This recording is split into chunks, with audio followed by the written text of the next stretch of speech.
Какви емоционални промени настъпват при жените в менопауза?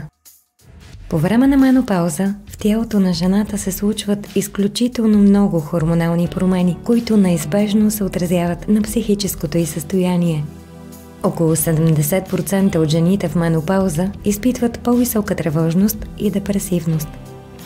Емоционалната възбудимост е често срещана, а промените в настроението са толкова големи, че някои жени изцяло променят поведението си.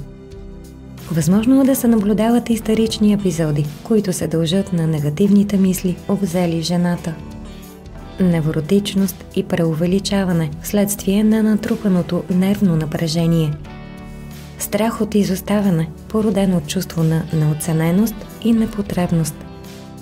Депресия, в чиято основа стоят физическият дискомфорт и хормоналният дисбаланс, характерни за периода на менопауза.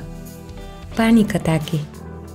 За повлияване на тези състояния може да помогнат хормонална терапия и изграждане на здравословни навици. Независимо колко силни и независими изглеждат жените в менопауза, те имат нужда от подкрепата на близките си. С тяхна помощ те ще успокоят страховете и притесненията си и по-лесно ще преодолеят вътрешните си конфликти, дискомфорта и изпитанията, през които преминават. Научете повече на framar.bg.